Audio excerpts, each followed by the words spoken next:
Paralympian and the Honorable Chantal Petitclerc joining me now. Going into those 2008 Beijing Paralympics, Chantal, you already knew those were going to be your last games. You had made that announcement.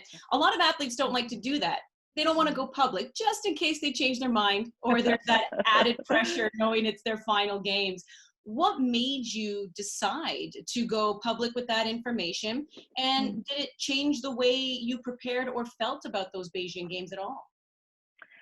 It's true that it was a conscious decision to kind of make it public. For me, it was very important to prepare, thinking and knowing that these were going to be my last games. And I really had this amazing dream and challenge of going in there wanting to win 5 gold medals for the second time, and at the same time knowing it was my last chance to try and do it. So I guess looking back, it was a little bit crazy, and did I need that pressure?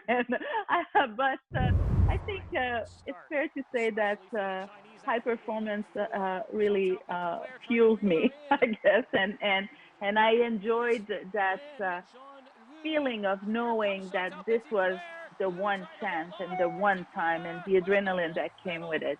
Well, and you have the accolades and quite the trophy mantle, 21 medals from the Paralympics, 14 of them gold, 26 world records along the way that you broke. I think you still hold on to some of them. Did you ever imagine this could be your life as an athlete? No, never.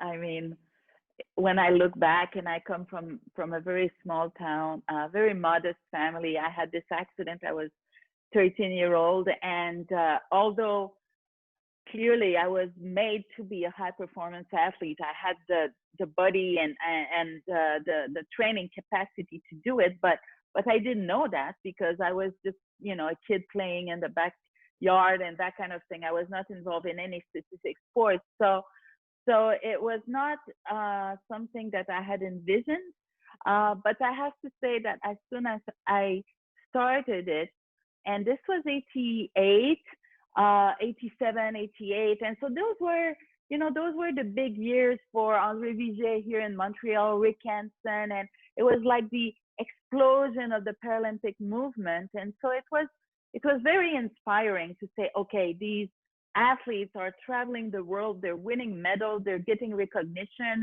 and this is what I want to do. So it came very quickly that I wanted that to be my life. Where does someone put 21 Paralympic medals? We're not even talking about your medals from other competitions. I'm talking, the Paralympics. Where does one put those medals? Oh, you don't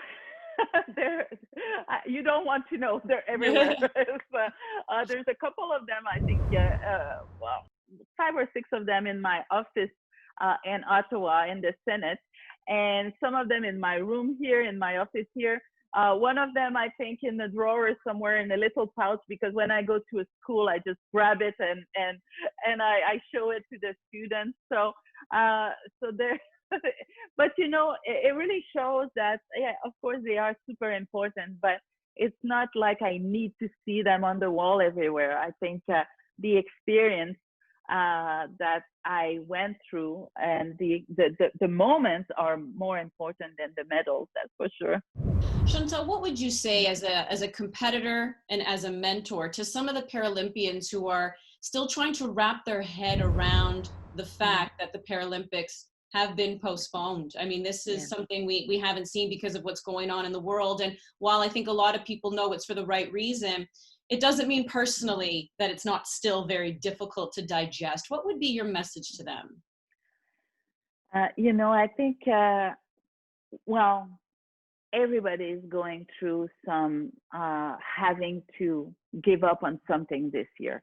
And, whether personally, and athletes, of course, they are so focused on doing this one thing and preparing for this one year. I remember myself, you have a countdown that tells you every day how many days of training. So it is a huge disappointment for sure, and something you've never been through before, really, unless you were, sometimes from injury or something. So So, but at the same time, I know that athletes have the capacity of dealing with what they can control, but also always being ready for the things that they cannot control. And that for sure is one thing that you cannot control. We didn't see that coming, most of us, and we don't know how long that's going to take. We don't know the changes it's going to have on us and on athletes, and when they're going to be able to go back to training normally, to working with their coach physically, and when they're going to be able to compete. Because to get to the Paralympic Games, you have to compete. You have to compete internationally, nationally, provincially. So there's a lot of unknown, and I don't know if there's something that I want to tell them, because I know that they have it in themselves to figure it out. I know that athletes have that strength to to analyze the situation and to reformulate a plan and to execute that plan. So I would say, keep your head up, and be positive, continue to work as you always do, and it will happen. And who knows, some athletes, I read on Twitter, oh, it's giving me a few extra months, a couple of, a couple more training sessions. So you can flip it in any way that you want, I suppose. The more I feel, the one that I feel worse is the one that say, oh, this was my last game. And then they have to think, okay, do I have it in me to push it? Because they were planning to retire after. But everybody has a unique situation. And I'm pretty sure that, with a good mindset, with a good team, they will come out positive out of that. Well, it has been an honor watching you compete and seeing you in the next chapter of your life.